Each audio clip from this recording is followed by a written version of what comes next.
திண்ணிய நெஞ்சம் வேண்டும், தெளிந்த நல் அறிவு வேண்டும். பண்ணிய பாவமெல்லாம் பரிதி முன் பணியே போல நன்னிய நின்று நான்கு நசித்திடல் வேண்டும் அன்னாய். எடுத்த காரியம் யாவினும் வெற்றி, எங்கு நோக்கினும் வெற்றி மற்றாங்கே. விடுத்த வாய்மொழி கெங்களும் வெற்றி, வேண்டினேனை கருதினல் காழி. தடுத்து நிற்பது தெய்வதமேனும் சாறு மானுடம் ஆயினும் அப்பதை அடுத்து மாய்க்குள் அருள்பெறும் காழி. ஆறில் வெற்றி எனக்குடுமாறு என்னும் எண்ணங்கள் யாவினும் வெற்றி, எங்கும் வெற்றி, எதனிலும் வெற்றி. கண்ணும் ஆறுயிரும் என நின்றாள் காளி தாயின் எனக்கருள் செய்தாள். மண்ணும் காற்றும் புனலும் அனலும் வானும் வந்து வணங்கி நின்றாவோ.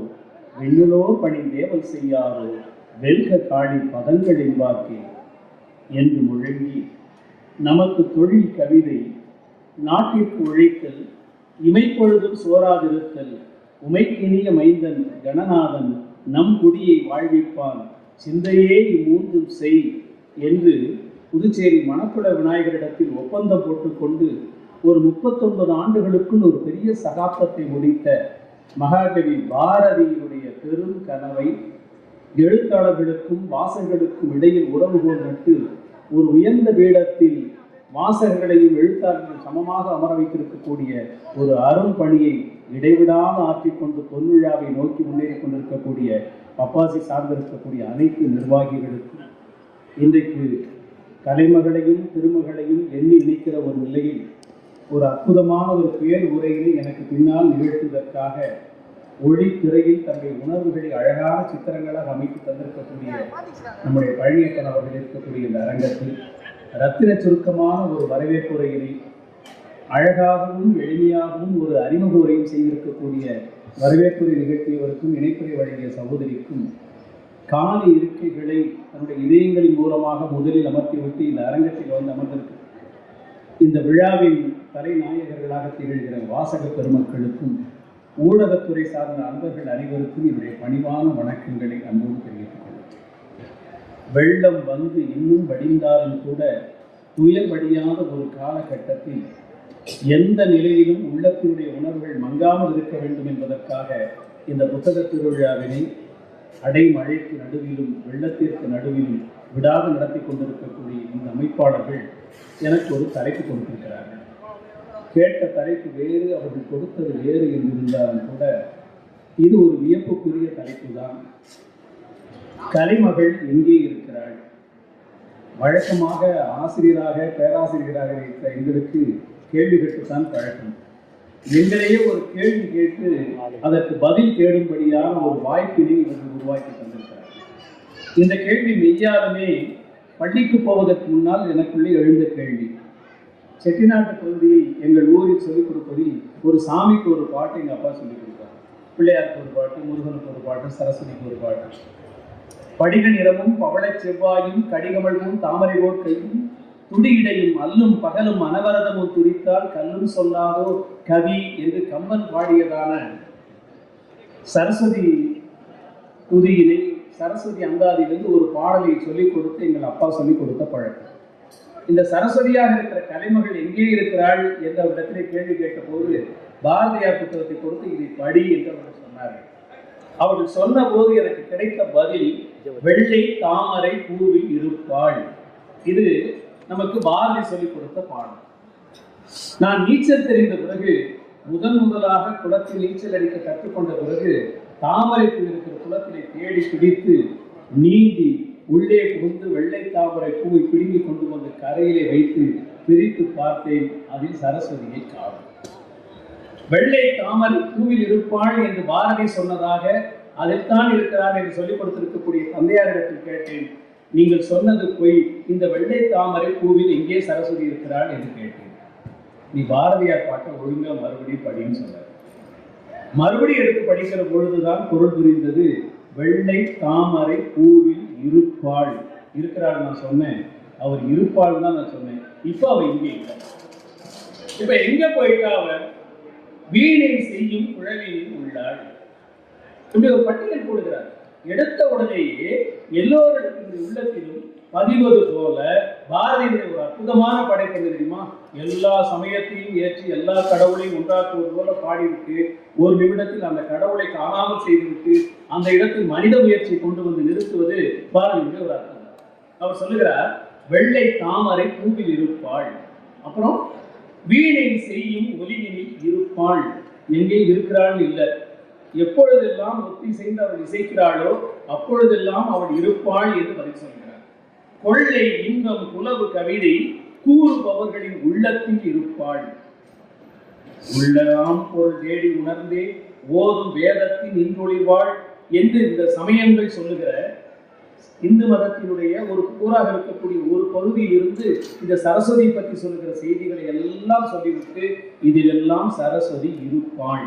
ஆனால் இப்பொழுது சரஸ்வதி எங்கே இருக்கிறாள் தெரியுமா? நீங்கள் நினைக்கிற எதிலும் இல்லை என்று பாரதி சொல்கிறார்.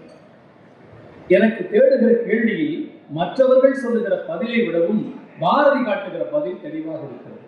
எனக்கு இன்னும் ஒரு ஆச்சரியம், இந்த சரஸ்வதிக்கு மட்டும் அவளுக்கு இருப்பது வெள்ளை தாமரை, உடுத்தி இருக்கக்கூடியது வெள்ளுடை. வெள்ளை ஆடையும் வெள்ளை கமலத்தில் வைத்திருப்பதற்கான காரணம் என்ன? இந்த சரஸ்வதி எங்கே பிறந்தாள் என்று கேட்கிற பொழுது ஒரு புராண கதை வருகிறது. அசுரர்களும் தேவர்களும் பார்க்கடலை கடைந்து எனக்கு மேல வரலாறு, இந்த வரலாற்றையும் புனைகதையில் போட்டு குழப்பிக் கொள்ளக்கூடாது என்பதற்காகவே இந்த புனைவுகளில் உள்ளே இருக்கக்கூடிய உண்மையை தேடுவதற்கும் பின்னாலே வரலாற்றை பேசுவதற்கும் அவர்கள் வருகிறார்கள். பார்க்கடலை தேவர்களும் அசுரர்களும் கிடைக்கிறார்கள். இந்த கதை எல்லாருக்கும் தெரியும். இந்த கதை முக்கியம் அல்ல. பாரதியை பற்றி பல புராண கதைகள் நம்மிடத்தில் இருக்கின்றன. அவர் திருவல்லிக்கேணி யானை மிதித்து செத்து போனார் என்று இன்றைக்கு வரைக்கும் நம்பி கொண்டிருக்கிறார். அப்படின்னா இல்லை, யானை மிதிக்கவே இல்லை. பூசாரியிடத்தில் தேங்காய் பழத்தை கொடுப்பதை விட கோவில் யானைக்கு கொடுப்பது புண்ணியம் என்று நினைத்து கொடுக்கிற போது அந்த வளைந்த நிலையில் இருக்கக்கூடிய கேலரிக்குள்ளே புகுந்து கொடுக்கிறார். இந்த தேங்காயும் பழத்தையும் வாங்குவதற்காக யானை தும்பிக்கையை வளர்க்கிறது. வளைக்கிற போது இவர் கை மாட்டியதன் காரணமாக தடுமாறி விழுந்து விடுகிறார். 2 கால்களுக்கு நடுவில் பாரதியார் விழுந்திருக்கிறார் ஒழிய யானை மிதிக்கவில்லை. யானை இடத்தில் போவதற்கு எல்லோரும் பயமாக இருக்கிறது. அப்போதுதான் குவளைக்கண்ணன் இதை கேள்விப்பட்டு வேகமாக ஓடி வந்து அந்த பாரதியின் உடலை தோழியை தூக்கி கொண்டு போகிறார்.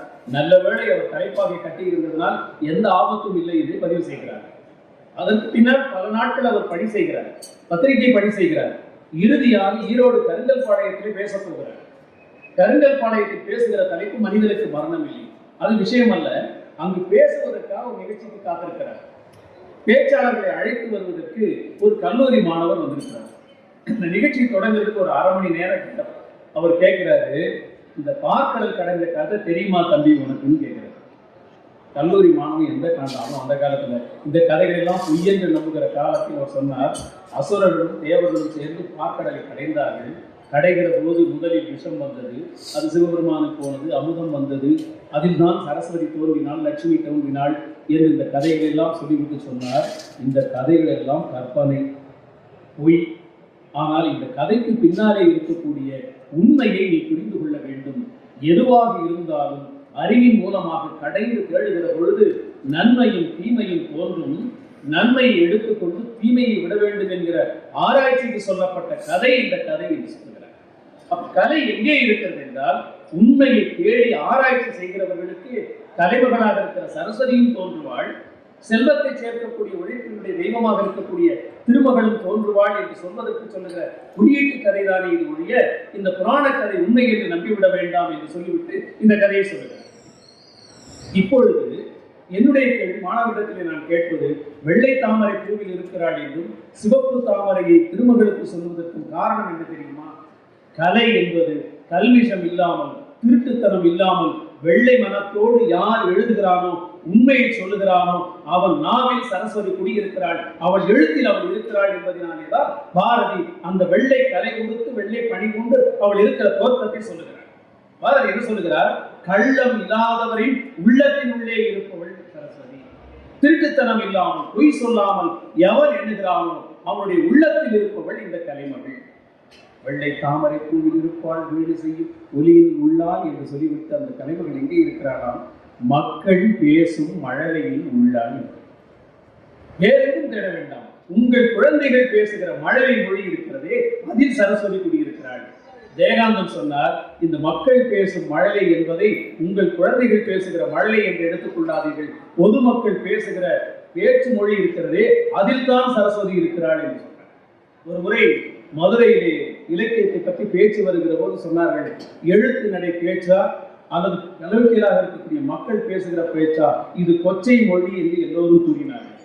சென்னை பாஷையில், அக்ரஹாரத்து பாஷையில், நாகர்கோவில் பாஷையில், எல்லாருடைய மக்களின் மொழிகளில் இஸ்துகன்னு போற பாஷையை ஜெயகாந்தன் எழுதுகிற போது பேராசிரியர்கள் எல்லாம் கண்டனம் தெரிவித்தார்கள். அவர் சொன்னார், நீங்கள் கும்பிடுகிற சரஸ்வதி அங்கே இல்லை, ஆலயத்தில் இல்லை, மக்கள் பேசுகிற இந்த பேச்சு மொழியாக இருக்கக்கூடிய இந்த மழலையிலே தான் சரஸ்வதி இருக்கிறாள் என்று பாரதியார் என்று சொல்லிக் கொடுத்தார் என்று சொன்னார். மக்கள் பேசும் மழலையில் உள்ளாள் என்று ஒரு பட்டியலிட்டு காட்டியிருக்கிறார். இந்த சரஸ்வதிக்கு ஒரு புதிய வடிவத்தை கொடுத்தவர் பாரதியார். நாம் நினைத்திருக்கக்கூடிய உருவம் வேறு, ஆனால் அவர் எப்படி கண்டுபிடிக்கிறார்? வெள்ளை கமலத்திலே அவள் வீற்றிருப்பாள், புகழ் ஏற்றிருப்பாள், கொள்ளை கனிவிசையாள், நன்கு கொட்டு நல் யாழினை கொண்டிருப்பாள். இதெல்லாம் அந்த வர்ணனை சொல்லிவிட்டு சொல்லுகிறார், இந்த சரஸ்வதிக்கு ஒரு புதிய உருவத்தை கொடுக்கிறார். நாம் பார்க்கிற ஒரு பெண் உருவத்திற்கு மாற்றி ஒரு தத்துவ விளக்கத்தை உள்ளே கொண்டிருக்கிறார். வேத திருவிழியாள். அவளுடைய விழி என்பது கருவிழி அல்ல, வேதங்களையே கண்களாக கொண்டிருக்கிறாள். அதில் மிக்க பல் உரை எனும் கரு மையிட்டாள் என்று சொல்கிறார். வேத திருவிழியாள், அதில் மிக்க பல் உரை எனும் கரு மையிட்டாள். எப்படி இந்த பாட்டெல்லாம் எழுதினா கண்ட அர்த்தமா சொல்லி பொய் சொல்லிடுவாங்கன்னு பயந்துட்டு பாரதி என்ன செய்கிறார்? இதுக்கு ஒரு உரை விளக்கம் எழுதுகிறார். வேதத்துக்கு விளக்கமாக இருக்கக்கூடியது சரஸ்வதியுடைய கலைஞனுடைய கண்கள். இதுக்கு அழகாக சேர்ப்பதற்காக கண்ணுக்கு மை சேர்க்கிற அழக்கம் உண்டு. கண்ணுக்கு மை அழகுதான், அளவுக்கு மீறி மை பூசிவிட்டால் கண்ணே கெட்டுவிடும். அதுபோல வேதத்திற்கு கண்ட விளக்கங்களை சொல்லி மூலத்தையே அவர்கள் மாற்றி விடுகிறார்கள். எனவே அதில் எச்சரிக்கையாக இருக்க வேண்டும் என்கிற குறிப்பை என்னுடைய உரை குறிப்பிலே சொல்கிறார். வேத திருவிழியாள், அதில் மிக்க பல் உரை எனும் கரு மையிட்டாள், சீத கதிர்மதியே முதல் சிந்தனையே குழலுடையாள். இப்ப கண்ணு ரெண்டும் வேதங்கள், பல உரை எனும் கருமை இட்டாள். இதிலே தலையில் இருக்கக்கூடிய கூந்தல் இருக்கிறதே, அது சிந்தனையின் உருவம். சீத கதிர்மது போல் முதல் சிந்தனையே குழல் என்னுடையாள். வாய்த்தனல் துணிவெனும் தோடு அணிந்தாள். அவ காதல் போட்டுட்ட தோடு நம்ம எந்த நகைக்கடையிலையும் வாங்கின தோடு இல்லை, வாதம் தருக்கம் எனும் தோடு அணிந்தாள். நாம் பேசுகிற பட்டிமண்டப வாதங்கள் இருக்கின்றனவே, இரண்டு பேருடைய கருத்துக்கள் இருக்கின்றனவே, ஒரு காதில் வாதம் என்றும் இன்னொரு காதில் தர்க்கம் என்றும் வாதம் தருக்கம் எனும் தோடகன் என்றாள். கீதம் பாடும் குயிலின் குரலை கிளியின் நாவை இருப்பிடம் கொண்டாள். ஓதகன்ற தொழிலுடைத்தாகி புலவு சித்திரம் கோபுரம் கோவில் ஈர் அனைத்திலும் எழிலுடை விற்றாள், இன்பமே வடிவாக பெற்றாள் என்று நாம் நினைத்துக் கொண்டிருக்கிற சரஸ்வதிக்கு வேறொரு வடிவத்தை கொடுக்கிறார். இப்ப நாம் நினைத்திருக்கக்கூடிய வெள்ளை தாமரையில் அவள் வீற்றிருக்கக்கூடிய உருவம் என்பது ஒரு குறியீட்டு பொருளை ஒழிய அவர் கொடுக்கிற வடிவம் கலைகளை வடிக்கக்கூடிய, சிற்பங்களை உருவாக்கக்கூடிய கலைஞர்களினுடைய ஒரு ஓவியத்தினுடைய உன்னத கலைகளுடைய தொகுப்பு தான் அந்த சரஸ்வதி என்பதை அற்புதமாக சொல்லுகிறார். இன்றைக்கும் நவராத்திரியில் ஒரு நாள் சரஸ்வதி பூஜை இருக்கிறார்கள். அப்ப என்ன செய்வோம்? இருக்கிற புத்தகத்தை எல்லாம் மூட்டை கட்டி வச்சு, பூவை வச்சு, சந்தனம் வச்சு ஒரு வாரம் வரைக்கும் அந்த புத்தகத்தை பிடிக்காம இருக்கிறது சரஸ்வதி பூஜைன்னு நினைச்சிருக்கிறோம். பாரதி சொல்லுகிறார், இது சரஸ்வதி பூஜை இல்லை. மணி நிகழ்த்த தமிழ்நாட்டில் பிறந்தவர்களே, இது வாணியினுடைய பூசை, இது அல்ல. உண்மையான சரஸ்வதி பூஜை என்ன தெரியுமா? ஏட்டினை அடுக்கி மலர்களை தூவி சந்தனம் இட்டு தூவ தீபாரனை காட்டுவது பூசை அல்ல. அப்ப எது சரஸ்வதி வழிபாடு? தவத்திற்கு குன்றக்குடி அடிகளார் அவர்கள் சொல்லுவார்கள், மற்ற நாளில் நீங்கள் புத்தகத்தை எடுத்து படிக்காவிட்டாலும் சரஸ்வதி பூஜை அன்றைக்காவது புத்தகத்தை விரித்து படியுங்கள் என்று சொன்னவர் தவத்திற்கு குன்றக்குடி. அது மட்டுமல்ல, மேடைகளில் பொன்னாடையும் மாலையும் போட்டுக் கொண்டிருக்கிற காலகட்டத்தில் இது எதற்கும் பயனற்ற நிலையில் போய்விடுகிறது. பொன்னாடை போற்றுவதற்கு பதிலாக நல்ல புத்தகங்களை வாங்கி கொடுங்கள் என்று முதலில் முழக்கமிட்டவர் தவத்திற்கு குன்றக்குடி அடிகளார் அவர்கள். எனவே புத்தகத்தினுடைய நுட்பங்களை உணர்ந்து பேசுகிற இடத்தில் சரஸ்வதி எங்கே இருக்கிறாள் என்று தேடுகிற போது அவர் காட்டுகிற இடம் மலர்களை அடுக்கி சந்தனங்களை வைத்து வழிபாடு செய்கிற இடத்தில் சரஸ்வதி இல்லை. வந்தனம் இவற்றை செய்வது என்றால் அது மிக எளிது. மந்திரத்தை முணுமுணுத்து ஏட்டை வரிசையாக அடுக்கி அதன் மேல் சந்தனத்தை மலரை இடுவோர் சாத்திரம் இவள் பூசனை அன்றாம். இது சரஸ்வதிக்கு செய்கிற பூசனை இல்லை. அப்படியானால் எது சரஸ்வதி பூஜை? வீடுகள் தோறும் கலைகளின் விளக்கம், வீதிகள் தோறும் இரண்டொரு பள்ளி, நாடு முற்றிலும் உள்ள ஊர்கள் நகரில் எங்கும் பல பல பள்ளி. பாரதியார் காலத்தில் இது இல்லை. இந்தி பள்ளிக்கூடத்தில் கூட எல்லோருக்கும் சொல்லிக் கொடுக்கிற வாய்ப்பு இல்லாத காலகட்டத்தில் ஒரு பள்ளி எப்படி இருக்க வேண்டும் என்று பாரதி கனவு காணுகிறார். சரஸ்வதிக்கு படம் வைத்து சுண்டல் சமைத்து மலர்களை அடுக்கி சந்தனம் செய்து வழிபாடு செய்வதல்ல சரஸ்வதி பூஜை. எங்கெல்லாம் எழுத்தறிவில்லாமல் மக்கள் இருக்கிறார்களோ அவர்களிடத்தில் போய் அவர்களுக்கான பள்ளியை திறந்து வையுங்கள், அதுதான் சரஸ்வதி குடியிருக்கிற கோவில் என்று ஒரு புது வடிவத்தை கொடுக்கிறார். வீடு தோறும் கலைகளின் விளக்கம், வீதிகள் தோறும் இரண்டொரு பள்ளி, நாடு முற்றிலும் உள்ள ஊர்கள் நகர்கள் எங்கும் பல பல பள்ளி. இன்னைக்கு அதெல்லாம் வந்தாச்சு, இதெல்லாம் வளர்ந்து விட்டது.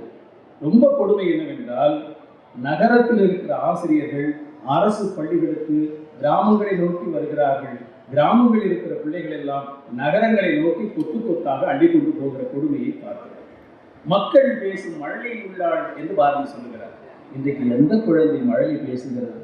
மழலை பேச நாம் எங்கே அனுமதிக்கிறோம்?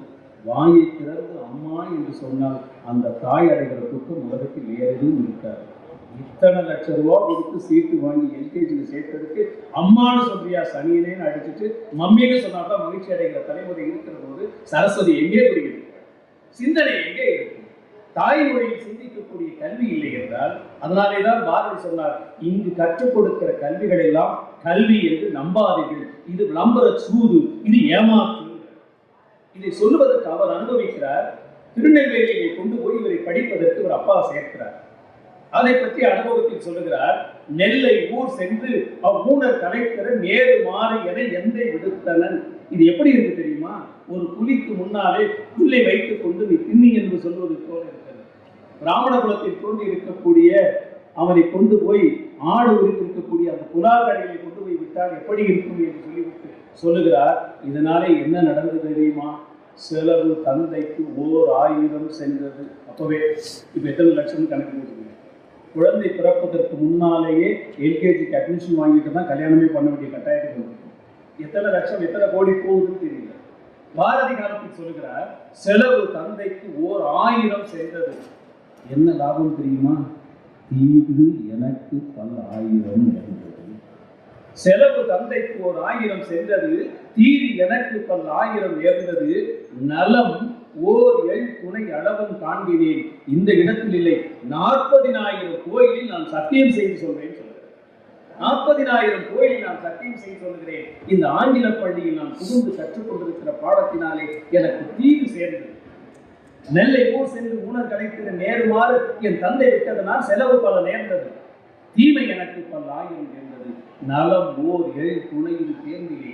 நான் எதை படிக்க வேண்டும் என்று நினைத்தேன் தெரியுமா? எல்லை ஒன்றில்லை எனும் பொருள் அதனில் கம்பன் தன் குறிகளால் காட்டிய கம்பராமாயணம், சிலப்பதிகாரம் என்கிற ஒரு செய்யுள், இளங்கோவடியில் எழுதியிருக்கக்கூடிய சிலப்பதிகாரம், திருக்குறள் அழகும் உறுதியும் தெளிவும் பொருளின் ஆழமும் விரிவும் கருவியும் இருக்கக்கூடிய அந்த புத்தகத்தை இதற்றையெல்லாம் படிக்க வேண்டும் என்று நினைத்த போது, அப்போ இதெல்லாம் சிலபஸ்ல கிடையாது. இப்ப இன்னைக்கும் சிலபஸ்ல இல்லாத ஒரு கொடுமையை, தமிழுக்கான கொடுமை வந்திருக்கிற போதுதான் நாம் மீண்டும் பாரதியை, சரஸ்வதியை, தலைமகளை தேட வேண்டி இருக்கிறது. இதனால் தீமைதான் எனக்கு நேர்கிறது என்று சொல்லுகிறார். அப்படியானால் எது கல்வி? பாரதி சொல்லுகிறார், தேடு கல்வி இல்லாத ஊரினை தீயினுக்கு இரையாக மடுத்த. கல்விக்கு முன்னாலே அவர் கொடுக்கிற அடைமொழி தேடு கல்வி என்கிறார். நண்பர்களே, நம்முடைய வார்த்தைகளிலே கூட நாம் பல விஷயங்களை தவறுதலாகவே புரிந்து கொள்கிறோம். இப்ப எந்த குழந்தையும் கல்வி கற்றுக்கொள்ளுங்கிற குழந்தை இல்லை. எல்லாம் படிக்க போற பிள்ளைங்கள வீட்டில் நிறைய பேர் படி படி படி படின்னு சொல்றாங்க. புத்தகத்தினோட இடத்துக்குன்னா எங்க பார்த்தாலும் புத்தகங்களும் வாங்குகிற புத்தகங்களும் இருப்பதை நம்ம பார்க்கிறோம். ஒரு காலத்தில் தீவிரமாக இந்த புத்தக காட்சியில் விற்ற புத்தகங்களில் மிக முக்கியமானது, முதல்ல விற்ற புத்தகம் வாஸ்து சாஸ்திரம், அடுத்து விற்ற புத்தகம் சமையல் புத்தகம். இப்போ பல பல புத்தகங்கள் வந்துருச்சு. இப்போ நிறைய பேர் தமிழ் புத்தகமே வாங்குறதில்ல, இங்கிலீஷ் புத்தகத்தை வாங்கி போயிட்டா இங்கிலீஷ் அறிவு மொத்தமாக வந்ததுன்னு நினைச்சுக்கிட்டு பிள்ளைங்களை வாங்குறாங்க, இல்லையோ பெற்றவங்க வாங்கி போயிடுறாங்க. அப்படின்னாலும் காட்ட நினைக்கிறாங்க. அந்த வாஸ்து புத்தகத்தை முதலாக வந்தபோது எல்லா புத்தகங்களையும் நான் வாங்கி பார்த்தேன். செருப்பு எங்கே வைக்கணும்னு அது சொல்லுது. அது எந்த திசையில் கழட்டி போடணும்னு ஒரு புத்தகம். இது பார்த்தாலும் வாட்ஸ்அப்பில் வேற, உங்கள் வீட்டில் வடக்கு பக்கத்தில் வடகிழக்கு மூலையில் செருப்பை விட்டு விடுவீர்களேயானால் உங்கள் வீட்டில் கலகம் வரும். செருப்பு போட்டுட்டு போனால் தானே இங்கே கலகம் வரும், கழட்டிட்டு வந்தால் ஏன் கலகம் வரும்னு தெரியல. அப்போ கிழக்கு பக்கத்தில் வடக்கு பக்கத்தில் செருப்பை போடக்கூடாது. விளக்கமாறு எங்கே வைக்கணும்னு ஒரு லிஸ்ட் இருக்கு. எல்லா பொருள்களுக்கும் வைக்கக்கூடிய இடத்தை அந்த வாஸ்து புத்தகம் சொல்லுகிறது. நான் எல்லா பக்கங்களையும் புரட்டி பார்த்தேன், ஒரு இடத்திலும் கூட புத்தகம் வைக்கிற அலமாரி எங்கே வைக்கிறேன் என்று எந்த புத்தகமும் சொல்லவில்லை. அது எப்படின்னு எனக்கு தெரியல. நான் குறைந்தபட்சம் நண்பர்களை உங்களிடத்தில் சொல்லுகிறேன், நீங்கள் புத்தகங்களை வாங்குகிறீர்களா படிக்கிறீர்களா என்பது முக்கியமில்லை. உங்கள் பிள்ளைகளை படி படி படி என்று துன்புறுத்துவதை விட நிறைய வீட்டை நான் பார்த்துக்கிறேன். நீங்கள் வீட்டில் உட்காந்து படின்னு சொன்ன உடனே அந்த குழந்தை புத்தகம் விரித்த உடனே அடுத்த நிமிஷம் அது புத்தகத்தில் கண்ணு போகும், காது உங்கள் வீட்டில் இருக்காது. நீங்கள் கேட்டுக்கொண்டிருப்பது பார்த்து கொண்டிருப்பதுன்னு போட்ட உடனே எந்த பிள்ளை படிக்கும்? மற்றவர்களுக்கு குழந்தைகளிடத்தில் நீங்கள் சொல்லுகிற அறிவுரையை குழந்தைகள் கேட்பதில்லை. நீங்கள் என்ன செய்கிறீர்களோ அதைத்தான் குழந்தைகள் கவனிக்கின்றன. குறைந்தபட்சம் உங்கள் பிள்ளைகளின் முன்னால் புத்தகத்தை படிப்பது போலவாவது நடியுங்கள். உங்கள் வீட்டில் ஒன்றுக்கும் உதவாத கலைப்பொருள்கள் என்கிற பெயரில் மலிவாக கிடைக்கிற பிளாஸ்டிக் பொம்மைகளை வாங்கி ஷோகேஸில் அழகாக அடுக்கி வைப்பதை விட நல்ல புத்தகங்களை வாங்கி உங்கள் அலமாரியில் வைத்தால் அங்கு சரஸ்வதிக்கு வைத்திருக்கக்கூடிய பொருள் பொம்மையை விட புத்தகங்களை வைத்தால் அங்கு சரஸ்வதிக்கு இருக்கக்கூடிய பொருள் இருக்கும் என்று பொம்மை உடைந்து போகும், சிதைந்து போகும். புத்தகத்தில் ஒரு பிரதி இருந்தால் கூட தப்பிக்க முடியும். ஒரு உண்மையை சொல்லுகிறேன் நண்பர்களே, பாரதி குறித்த ஆய்வுகளில் நான் ஈடுபடுகிற போது சென்னையிலிருந்து பாரதி புதுச்சேரிக்கு வந்ததை பல ஆண்டு காலம் அவர் படகில் ரயிலில் வந்தார் என்பதுதான் இன்றைக்கு வரைக்கும் பாரதி ஆய்வாளர்கள் சொல்லிக் கொண்டிருக்கிறார்கள். சென்னைக்கு வந்தபோது ஓரிடத்தில் ஒரு துண்டு சீட்டு எனக்கு கிடைத்தது. சுண்டலோ பட்டாணியோ மடித்திருக்கக்கூடிய மயிலாப்பூரில் இருக்கக்கூடிய ஒரு துண்டு சீட்டு, ஆங்கில சீட்டில் ஒன்று பார்த்தேன். மயிலாப்பூர் டைம்ஸ் என்கிற ஒரு பத்திரிகையில் அதில் ஒரு செய்தி வருகிறது, பாரதி சென்னையிலிருந்து புதுச்சேரிக்கு படகில் போனான் என்று ஒரு செய்தி வருகிறது. ஒரு துண்டு சீட்டு. இதற்கான ஆதாரத்தை தேடுகிற போது சசி விலாஸ் என்கிற ஒரு இடத்தில் டாக்டர் நஞ்சுண்டராவ் என்கிற பெயரினை நான் பார்க்கிறேன். இது சரியாக 1908ஆம் ஆண்டு பாரதியார் புதுச்சேரிக்கு வருகிறார். நான் 2008ஆம் ஆண்டு இந்த துண்டு சீட்டை பார்க்கிறேன். அதற்கு முன்னால் வரைக்கும் பாரதி ஆய்வுகளில் எல்லோரும் என்ன எழுதுகிறார்கள் என்றால், சைதாப்பேட்டையில் ரயில் ஏறி அங்கு வந்து இறங்கினார் என்றுதான் வரலாறு இன்றைக்கு வரைக்கும் சொல்லப்படுகிறது. இந்த துண்டு சீட்டு சொன்னது அவர் ரயிலில் அல்ல படகில் பயணம் செய்தார் என்று. இந்த துண்டு சீட்டை எடுத்துக்கொண்டு அந்த சசிவிலாஸ் என்பதையும் இவர்களையும் தேடி பார்க்கிற போது, ராமகிருஷ்ண மடத்தில் கேட்கிற போது, அந்த மயிலாப்பூர் மடத்திற்கு எதிராக இருக்கக்கூடிய அந்த சசிவிலாஸ் இன்றைக்கும் இருக்கிறது, உள்ளே போய் விசாரிங்கள் என்று சொல்கிறார். உள்ளே நான் தேடி போனேன். உள்ளே போகிற போது இந்த நஞ்சுண்டராவ் குடும்பத்தை சார்ந்தவர்கள் யாரேனும் இருக்கிறார்களா என்று கேட்டால் மாடியில் கை காட்டினார்கள். பல கடைகளுக்கு மத்தியில் உள்ளே புகுந்து நாடிக்கு போகிற போது ஒருவர் கீழே இறங்குகிறார். இங்கு தாமோதர ராவ் நஞ்சுண்டராவ் குடும்பத்தை சார்ந்தவர்கள் யார் இருக்கிறார்கள் என்று மாடியை கைகாட்டிவிட்டு அவரும் போய்விட்டார். மீண்டும் மேலே ஏறி போனவர் திருப்பி வந்தார். இது சசி விலாஸ், தாமோதர ராவ் குடும்பம், நஞ்சுண்டராவுடைய குடும்பம் இருந்த வீடு இதுதானா என்று கேட்டார். அவர்தான் சுவாமி விவேகானந்தரின் மீது ஈடுகொண்டு பிரபுத்த பாரதா பாலபாரதம் என்ற பத்திரிகையும் இந்தியா பத்திரிகைக்கும் பாரதிக்கு உதவி செய்தவர் டாக்டர் நஞ்சுண்டராவ். அவர் இல்லத்தில் கேட்டவுடன் அந்த வீடு இதுதான். இப்படி ஒரு துண்டுச்சீட்டில் ஒரு செய்தியை நான் படித்தேனே, உண்மையா? உங்கள் வீட்டில் அந்த டைரி இருக்கிறதே என்று சொல்லுகிறார்களே, உண்மைதானா? இருந்தது, இப்போது இல்லை, யாரோ வாங்கி விட்டு போய்விட்டார்கள். ஐயோ, கிடைத்த வாய்ப்பு அழுகி விட்டதே என்று பயந்து கொண்டிருக்கிறது. ஒரு நிமிடம் தாமதித்தார். ஒரு நிமிஷம் இருங்க, எதுக்கு இருக்கான்னு பார்த்துட்டு உள்ள வரேன்னு போனார். வேண்டாத தெய்வம் இல்லை. இப்ப சரஸ்வதி எங்கே இருக்கிறாள்? வெள்ளை தாமரை பூவில் இல்லை, வீணி செய்யும் ஒளியில் இல்லை. பாரதி குடி இருக்கக்கூடிய வரலாறை தேடுகிற போது அவர் கொண்டு வருகிற டைரி குறிப்பில் இருக்க வேண்டுமே என்று நினைத்துக் கொண்டிருக்கிற போது உள்ளே போனவர் வெளியில் வந்தார். நல்ல வேளை, ஒரு பிரதி இருக்கிறது, நீங்கள் வைத்துக் கொள்ளுங்கள் என்று. அந்த பிரதி வாங்கியதற்கு பின்னாலே நான் படிக்கிறேன், டாக்டர் நஞ்சுண்டராவுடைய பேரன் தாமோதர ராவ் அந்த டைரி குறிப்பை எழுதுகிறார். என்ன நடந்தது? இந்தியா பத்திரிகை கைது செய்த வரலாறு உங்களுக்கு தெரியும். தடை செய்யப்பட்டது. ஆசிரியரை கைது செய்வதற்காக அரசு வாரத்தோடு காவலர் ஏறுகிறார். மாடியிலிருந்து பாரதி இறங்குகிறார். இந்தியா பத்திரிகையுடைய ஆசிரியர் யார்? பாரதியார் எழுதினாலும் ஆசிரியர் ஸ்ரீனிவாசன் என்கிற பெயரை ரெஜிஸ்டர்ல எழுதி வச்சுட்டாங்க. ஆசிரியர் மேலே இருக்கிறார் என்று சொல்லிவிட்டு பாரதியார் இறங்கி விடுகிறார். அவர் கைது செய்யப்படுகிறார். பாரதி தப்பி விடுகிறார். எங்கு போவது? அவர் சிறைக்கு செல்ல வேண்டும் என்கிற ஆர்வத்தோடு இருந்தவர் பாரதியார். அவரும் சிறைக்கு சென்று விட்டால் இந்திய சுதந்திரத்தை பற்றி எழுதுவதற்கும் பேசுவதற்கும் ஆள் இல்லை என்பதனாலே எப்படியாவது நீங்கள் தப்பித்து போக வேண்டும் என்று கோயம்புத்தூர் சிறையில் இருக்கக்கூடிய வ.உ. சிதம்பரம் பிள்ளை சொல்லுகிறார். மற்ற போராளிகள் எல்லாம் சொல்லுகிறார்கள். பிபின் சந்திரசாகர் ஒரு புறத்தில், இன்னொரு பக்கத்தில் திலகர், இன்னொரு பக்கத்தில் லாலா லஜபதி ராய் நாடு கடத்தப்பட்டும் சிறையில் அடைக்கப்பட்டு கொடுமையாக இருக்கிற போது வ.உ.சி சிறையில் அடைக்கப்பட்டு செக்கெழுத்துக் கொண்டிருக்கிற காலத்தில் பாரதியும் போய்விட்டார். விடுதலை உணர்வை யார் சொல்வது? எப்படியாவது தப்பித்து செல்ல வேண்டும் என்று ரகசிய கூட்டம் போட்டு முடிவு செய்கிறார்கள். 7 நாட்கள் மயிலாப்பூரை சுற்றி சுற்றி மாறு இடத்தில் பாரதி அடைகிறார். சுற்றுப்புறத்தில் இருக்கக்கூடிய சிஐடி போலீஸ் அவரை தேடி அடைகிறார். அலைந்ததற்கு பின்னாலே ஒரு தகவல் கிடைக்கிறது. நஞ்சுண்டராவ் வீட்டில் இருக்கிறார் என்கிற தகவல் தெரிந்துவிடுகிறது. ஒரு நள்ளிரவில் சென்று சிஐடி போலீஸ் அவர் வீட்டு கதவை தட்டுகிறார்கள். பாரதியார் இங்கே இருக்கிறார். அவர் அந்த காலத்தில் கவர்மெண்ட் எக்ஸிக்யூட்டிவ் ஆபீசர். அந்த அரசு சிறை சார்ந்திருக்கிற காவலர்களுக்கு மருத்துவம் பார்க்கிற டாக்டர். அவர் கடுமையாக சொல்லுகிறார், இப்படி தவறான நேரங்களில் என்னை தொல்லை செய்தால் உங்கள் மீது கம்ப்ளைண்ட் கொடுத்து விடுவேன், மரியாதை போய்விடுங்கள், பாரதியார் இல்லை என்று அனுப்பிவிடுகிறார். வெளியில் தான் அந்த செய்தி சொன்னாரே ஒழிய உள்ளே நடந்தது போய். பாரதியாரை பாதுகாப்பாக உள்ளே ஒரு கூடாரத்திற்குள் பல நாட்கள் வைத்து வைத்திருக்கிறார். இனிமேல் பாரதியார் வைத்து காப்பாற்ற முடியாது என்று தெரிந்ததற்கு பின்னால் அவரை நள்ளிரவில் சென்று எழுப்பி, தூங்கி கொண்டிருக்கிற பாரதியை எழுப்பி அவருடைய ஆடையை மாற்றி ஒரு பக்கிரி போல் ஒரு பழைய கோட்டையும் அதற்குள்ளே துணியை பிடித்துக் கொண்டு பக்கிங்ஹாம் கால்வாயின் வழியாக புதுச்சேரி நோக்கி போகிற ஒரு படகுக்காரண்டத்தில், சரக்கேற்றி போகிற படகுக்காரண்டத்தில் ஒப்பந்தம் பேசி அந்த படகின் அடிப்பகுதியில் படுத்துக் கொண்டு போவதற்கு அத்தனை ஏற்பாடு செய்தவர் டாக்டர் நஞ்சுண்டராவ் என்று அந்த டைரியில் இருக்கிறார். அந்த பயணத்தில் போகிற போது இவர் பத்திரமாகவும் பாதுகாப்பாகவும் போக வேண்டும் என்பதற்காக ராமன் நாயர் என்கிற ஒரு பாடிகார்டையும் கூட அனுப்பி அவர் போய் சென்று பத்திரமாக இறங்கி வந்து விட்டாரா என்று பார்க்கிற வரைக்கும், மரக்காணம் வரைக்கும் அந்த படகு போயிருக்கிறது. மரக்காணத்தில் இருந்து இறங்கி பத்திரமாக போய்விட்டார் என்று தெரிந்ததற்கு பின்னால் நஞ்சுண்டராவினால் அனுப்பப்பட்டிருக்கக்கூடிய ராமன் நாயர் விடிகாலை பொழுதில் வருகிறார்.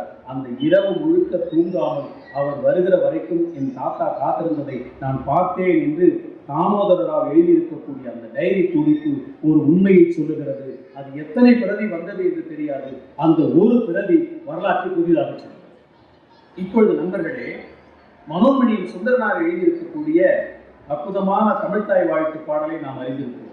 நீராறும் கடல் உடுத்து என்று பாடுகிற பாடலில் உள்ளே பல அடிகள் அரசு சூழலுக்கு ஏற்றாற் போல மாற்றப்பட்டாலும் கூட ஒரு இடத்தில் சொல்கிறார், இந்த கடைசியில் பல்லுலகம் பல உயிரும் படைத்து துடைத்து அழித்திடுவோர் எல்லாம் அழிந்து போனாலும் கூட எல்லையறு பரம்பொருள் முன் இருந்தபடி இருப்பது போல் இந்த தமிழ் இருக்கும் என்று சொல்லிவிட்டு சொல்லுகிறார். ஒரு காலத்தில் இப்போது வெள்ளம் வந்தது போல, பிரளயம் வந்தது போல பெரும் வெள்ளம் வரும், ஊழிக்காலம் வரும், எல்லாம் அழிந்து போகும். அழிந்து போகிற காலத்தில் மிச்சம் இருக்க போகிறவர் சிவபெருமான், ஏதோ ஒரு கடவுள் இருக்க போறார். எல்லாம் அழிந்து விட்டாலும் இந்த கடவுள் என்ன நினைக்கிறார், எது அழிந்து போனாலும் இந்த சிவபுராணத்தை பாடி இருக்கக்கூடிய மாணிக்கவாசகர் பாடலை அவரே கைப்பட எழுதிட்டார். நிறைய பேருக்கு தெரியாது. ஈஸ்வரடி போற்றி எந்த எழுது வெற்றி என்று சொல்லு அப்படிலாம் அந்த பாடலை பாடி முடிச்சுட்டு கடைசியாக சிவா திருச்சிற்றம்பலம் என்ன தெரியாது. ஏனெனில் மாணிக்கவாசகர் இந்த பாடலை பாட சிவபெருமானே கேட்டு அதை எழுதி தன்னுடைய கையெழுத்தை சிவா திருச்சிற்றம்பலம் என்று போட்டதாக ஒரு நம்பிக்கை சைவ சமயத்தில் இருக்கிறது. இது எதுக்கிடாத சிவபெருமான் எழுதினான்னு ஒரு கேள்வி கேட்டுக்கொண்டு மனோன்மணியின் சுந்தரனார் கேட்கிறார். எல்லாம் அழிந்து போகிற போது ஊழி காலத்தில் இயற்கை ஒடுங்கி போகும். ஒடுங்கி போகிற போது சிவபெருமான் தனிமையாக இருப்பார். இந்த தனியாக இருப்பதற்கு துணை எதுவும் இல்லாமல் இருக்கிற போது படிப்பதற்கு ஒரு புத்தகம் வேண்டுமே, அதற்காக திருவாசகத்தை எழுதி பாதுகாத்தார் என்று அவர் சொல்கிறார். ஒரு பிரதி கருதினதே என்று ஒரு தொடர் வருகிறது. இவ்வளவு பிரதிகள் இருந்தாலும் இந்த ஒரு பிரதி இருக்குமானால் எல்லா பிரதிகள் அழிந்து போனாலும் இது காப்பாற்றப்படும். எனவே இங்கு இருக்கக்கூடிய பதிப்பகத்தாருக்கு நான் சொல்வது உண்டு, 1000 புதிய புத்தகங்கள் போடுவதை விடவும் அழிந்து போய் விடுகிற நிலையில் ஒரு தகுதியான புத்தகத்தை ஒரு பிரதி அச்சிட்டாலும் கூட அது 100 ஆண்டுகள் வாழ்ந்து அடுத்த தலைமுறைக்கு கை கொடுக்கும் என்பதை பாரதியுடைய வரலாறு நமக்கு புரிந்து காட்டும். அதனாலே தான் சொல்லுகிறார், நீங்க ஏதோ புண்ணியம் புண்ணியம் என்று தேடி செய்கிறீர்களே, நீங்க செய்கிற புண்ணியம் எல்லாம் புண்ணியம் இல்லைங்கிறது. அவர் காலத்திலே தான் இதே சென்னையிலே தான் ஏடுகளை தேடி பதிப்பித்திருக்கக்கூடிய பூவே சாமிநாத ஐயர் தேடுகிறார். ஒன்று புரிந்து கொள்ளுங்கள், சங்க இலக்கியமோ சிலப்பதிகாரமோ இன்றைக்கு புத்தகத்தில் அச்சிட்டு தருகிற அத்தனை புத்தகங்களையும் தேடி தேடி ஊராக ஏடுகளை தேடி சுமந்து கொண்டு வந்தவர் உவே சாமிநாதன். அவர் பல வீடுகளுக்கு போய் தேடுகிறார். ஒரு இடத்தில் கேட்கிறார், சிலப்பதிகாரம் ஒரு ஏடு இருக்கிறதாமே, எங்கே இருக்கிறது? எங்கள் வீட்டில் இருக்கிறது, வாங்க. இங்கிருந்து மாட்டு வண்டி கட்டிட்டு போய் அந்த பக்கம் போறார். விடிய விடிய பயணம் செய்து காலையில எல்லாம் சாப்பாடெல்லாம் போட்டு ரெடி பண்ணிட்டு ஓலைச்சுவடி எடுத்து தேடி பார்க்கறவர் சொன்னார், என்ன கேட்டீங்கன்னு கேட்டார். சிலப்பதிகாரம்னு ஒரு ஏடு இருக்கா? சிலப்பதிகாரம் அதெல்லாம் தவறு, சிறப்பதிகாரம்னு ஒரு பேருன்னு சொன்னார். இது மாதிரி முட்டாள உலகத்தில் எங்கே போய் பார்க்கறது? அப்படி ஒன்று இல்லைங்கிறது தெரியாமலேயே பேசுறாரு. நீ சொல்லுவது தவறு, எங்கள் வீட்டில் இருக்கிற ஓலைச்சுவடி இருக்கிறது, அது பத்திரமாக பாதுகாத்து இருக்கிறது, அதற்கு பேர் சிறப்பதிகாரம்னு சொல்றாரு. ரொம்ப ஆவலோடு அந்த வாகு உண்மை சாமிநாதர் அந்த ஏடுகளை வாங்கி பார்க்கிறார். பூரா அவங்க வீட்டில் எழுதின வரவு செலவு கணக்கு.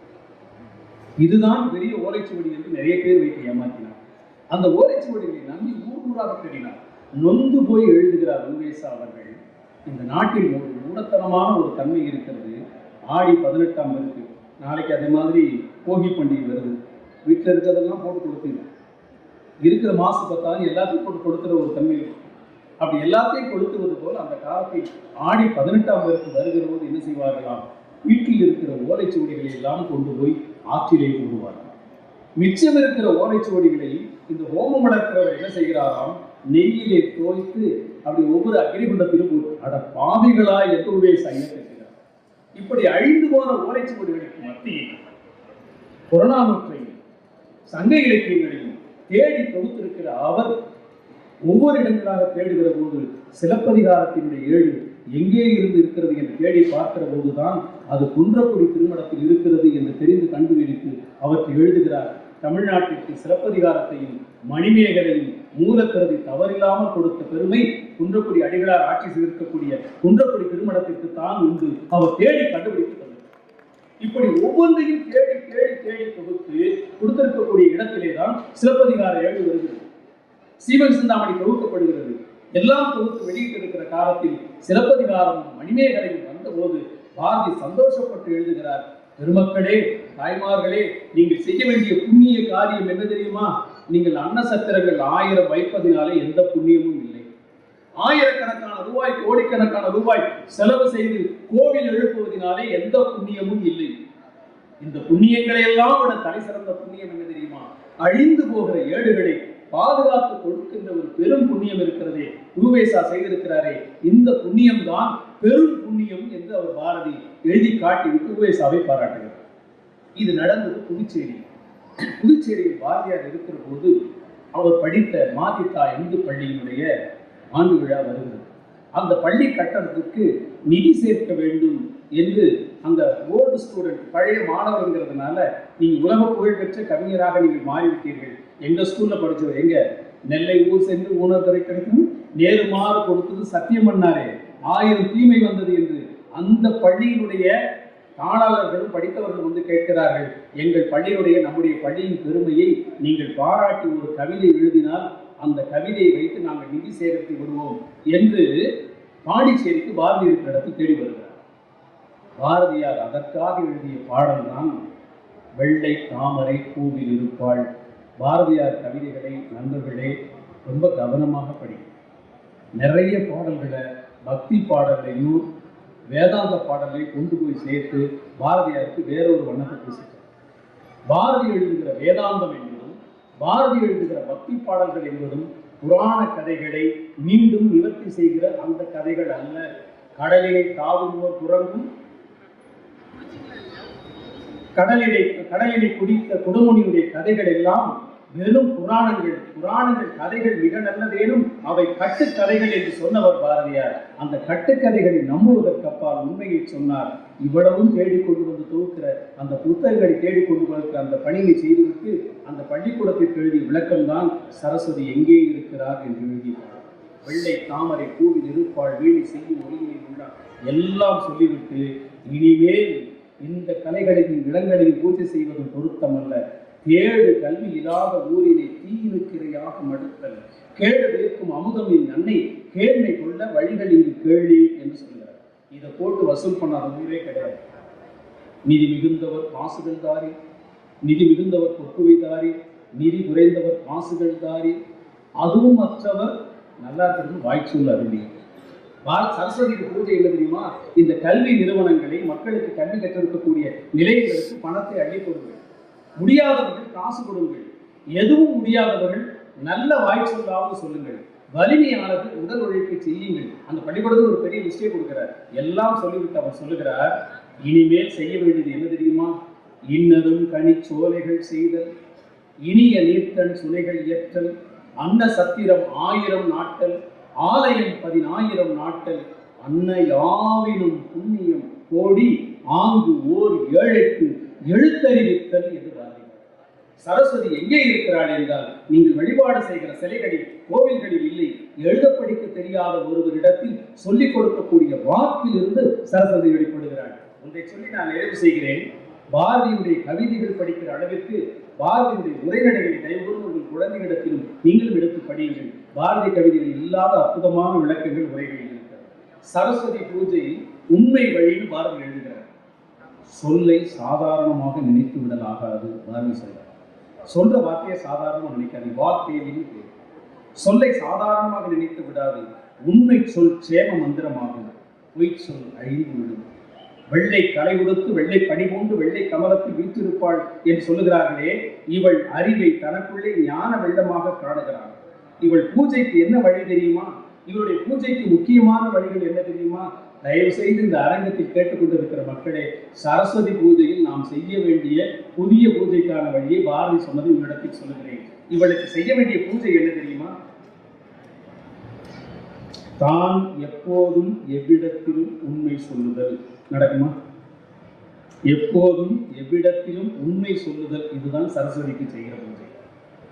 பிறர் உண்மை சொல்வதை எப்போதும் எவ்விடத்தும் விருப்பத்தோடு கேட்டல், இது 2 தான் சரஸ்வதி பூஜைக்கு வழி. இது சொல்லிட்டு பாரதி எழுதுகிறார், தான் உண்மை சொல்வது மிகவும் சிரமமாய்விட்டது. பாரதியார் காலத்திலே பிறர் உண்மை சொல்வதை கேட்கும் போது நாராசமானமாய் இருக்கிறது. பிறர் உண்மை சொல்வதை கேட்பது அப்படி இருக்கிறது. சாதாரண நிலையில் மனிதன் வாழ்க்கை அத்தனை கோணலாகிவிட்டது. மனித அவ்வளவு குழப்பமாகிவிட்டது.